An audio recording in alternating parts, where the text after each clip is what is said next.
from a principle perspective, I feel like the thing that's most notable to me when looking at them is they're like cockroaches. They tolerate so much training volume. They might not, like Brandon's aerobic capacity or Will's aerobic capacity and the skill sets that Will has is just as good. The only difference is like they were able to keep doing it for years and years and years and be in the arena without getting hurt or broken. So I feel like it's just, if you want to be elite at that level, you got to have the goods on the inside, and you also got to have a little bit of luck, and you have to have some resilience. And I'm not sure that it's one of the things I have a really hard time with, because as a coach, I want to be like, hey, my principles help. They help with longevity. It's one of the reasons why these guys are at the top. But in reality, I don't even know if that's true. It's just that like they might have the goods and the cream would have risen no matter what they were doing. And that's a hard realization to share and be like, well, I coach them, so you should be part of the organization. So I feel like really, you shouldn't be saying that any of your protocols are good because you produce the best. Well, I think that's what I was getting at. Yeah. That's exactly what I was getting at, is that, you know, for the athletes that I have had, you know, break through to the next level, go from, hey, I'm qualifying for regionals, which became sanctionals, and now I've qualified for the games, or qualifying for the games out of the open.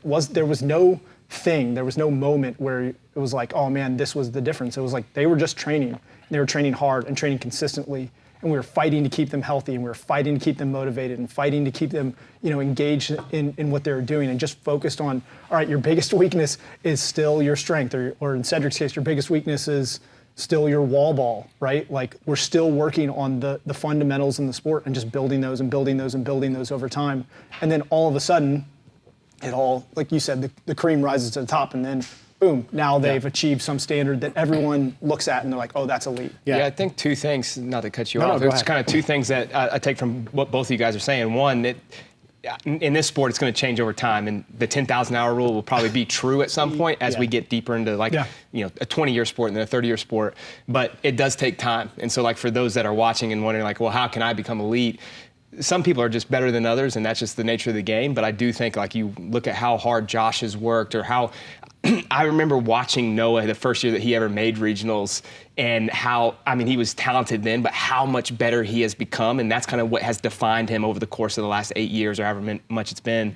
And then thinking about Travis, John actually sent a picture out the other day of him on a bike out in Utah, and he was just like this scrawny little dude, just working hard, trying to, you know, reach the goal. So I think that takes some time. And then, you know, the other thing, you just mentioned this, is like, all right, what are your weaknesses? So one of the things you still have to do with the best in the sport is identify those limitations, and then how do we get you better compared to the field? To that point, there's always a new thing that is your biggest weakness, because when you take the thing that was your old weakness and you make it a strength, well, now something else drops below, and that has to be developed. And the sport is constantly moving forward because it's such a young sport at like 3%, 5% per year. It's constantly evolving.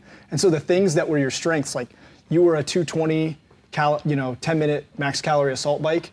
Well, that was great 2 years ago. Now 220 is just like 50 people in the sport that can qualify for a sanctional that are at that level.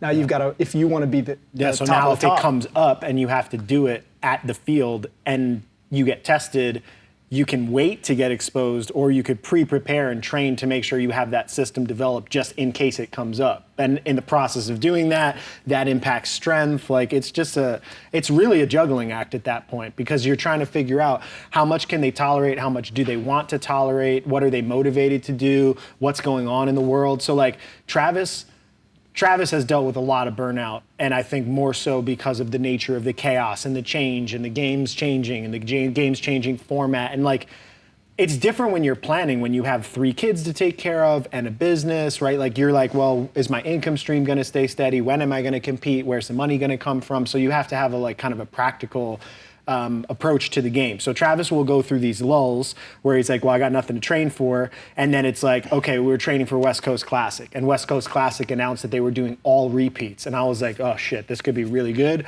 or this could be really bad, because he's about to test stuff that he's tested in a competitive headspace. And he comes out and he smashed everything that he's ever done before.